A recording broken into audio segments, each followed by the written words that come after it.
Well, thank you all very much. I haven't been in a room eating dinner with this many people since I was last over at my Aunt Ethel's house. I want to thank you all for the honor of receiving this award. And Abe and Fred, thank you for the presentation. To President Preckwinkle, thank you for your leadership here in Cook County, and thank you for your work bringing mental health into our juvenile justice system and making a priority of helping to reach out to those who, and most of the shadows, because of the stigma that exists for those who are suffering from these illnesses.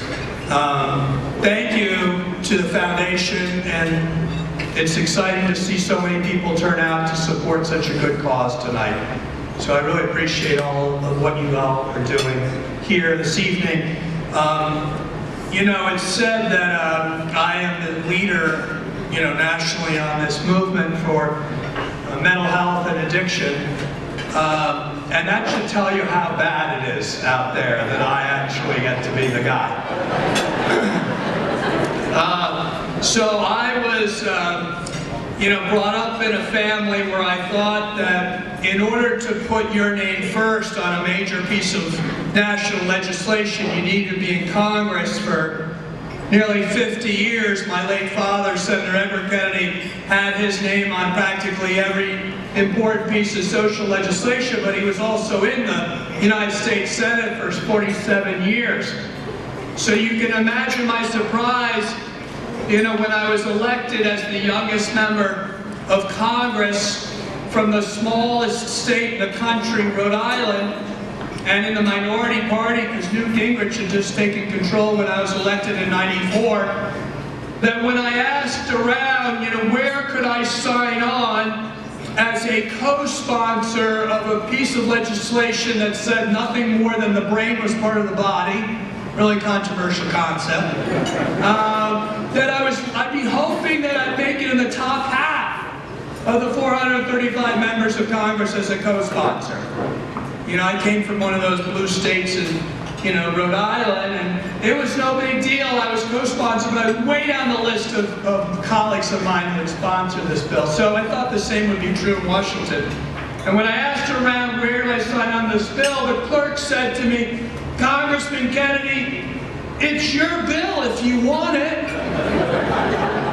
So that taught me a little bit about stigma right away, because I guess no, you know, politician wanted to do a big press conference how they were for something called Mental Health and Addiction Equity Act, because of course they were sure the next question from the press would be, well, do you have a mental illness? Someone in your family have one?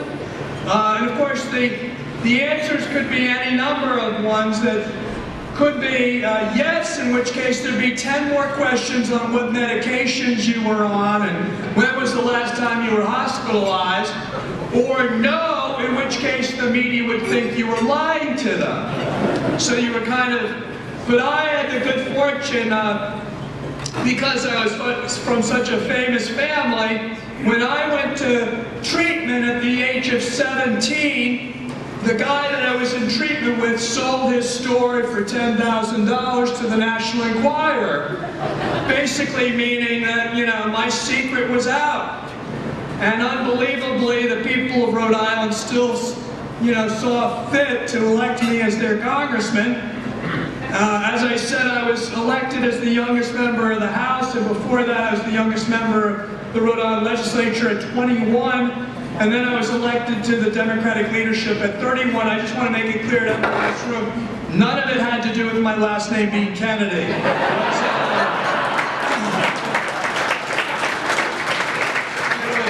It was all my good looks and personality that got me so far. So the real amazing thing for me was that I got to work on this parity law with my late father. He took over for the late Paul Wellstone, who died tragically in a plane crash. And my dad was chairman of the committee and decided to put his name first, which meant that we had an interesting dilemma. And that was that the issue that all of us in our family had never discussed my mother's debilitating alcoholism and depression, my father's self-medicating because of his post-traumatic stress disorder, having watched his brothers get violently murdered, that we never discussed any of this, but that the first time we discussed mental health and addiction would be over the congressional bargaining table, trying to hammer out which version of the parity law we would pass, the Senate version, which only covered biologically based disorders, or the House version, which covered everything that affected my family. And the irony is, my dad ultimately helped me get the House version passed, and it was done because my dad told me to go work with Chris Dodd, who was his pal. Dr. Shannon, I know you don't know any of this, all the Irish, you know, Dodd and Kennedy, you know, all these folks hang out together, you know. So Chris Dodd, I said to Chris, you know, you're taking the place of my dad on the committee since my dad was convalescing at home. And what do you think we can do to get the House version, H.R. 1424, off the desk in the United States Senate? He said, let me think about it. Next thing I know, there was a huge crash in the stock market. All of our banks started going belly up. I don't know if any of you remember this in 2008. You know. So Chris Dodd, after the crash, I knew that, you know, the Congress was just going to pass this god-awful thing called the TARP, Toxic Acid Relief Program, which would charge the American taxpayer for $700 billion of taxpayer dollars to bail out the banks who got us into the mess in the first place. Not a thing that most politicians want to vote for. Anyway, Chris Dodd came back to me and said, Patrick, I got an idea for you. He said, you know, I'm standing in for your dad on the health committee, but you may know that I'm also chairman of the banking committee. I said, of course, Chris, I knew that.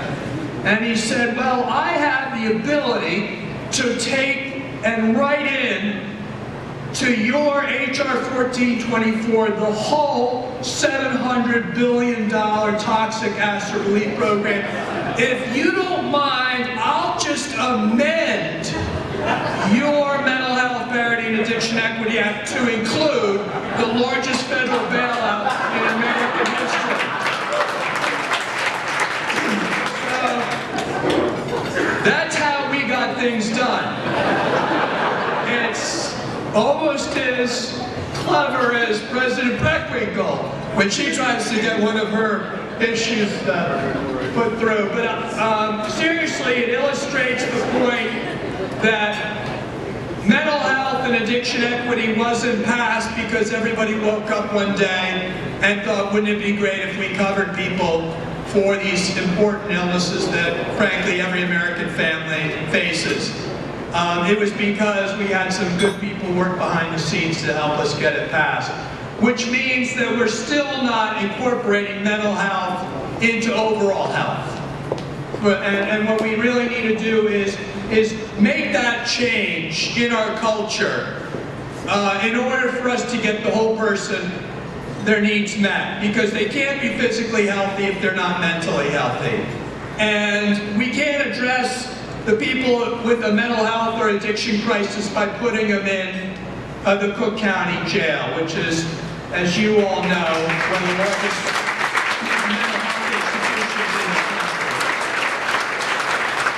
So what you're raising money for tonight and what you're generously donating money for is the proposition that we should no longer have our jails and our correction systems become the de facto mental health system, that we ought to do better. We ought to try to intervene earlier. We ought to move upstream for all these kids that are growing up in neighborhoods where their brains are being traumatized because of the violence and the murder rate here in this incredible city. So a lot to do in Cook County, a lot to do. And I'm just happy to see a full room of people that are dedicated to trying to make those changes take place. And I thank you for the honor of this award. And I know from what she did in her life, Ruth was a big champion for community health care. And that's really the ultimate answer for all of health care, especially mental health, is all of us taking a role in helping people, and not just the hospitals, and not just the psychiatrists, not just the drug companies, everybody doing their part in the true fashion of what community mental health and community health is supposed to be. And so I thank you all for doing what you do. Thank you so much.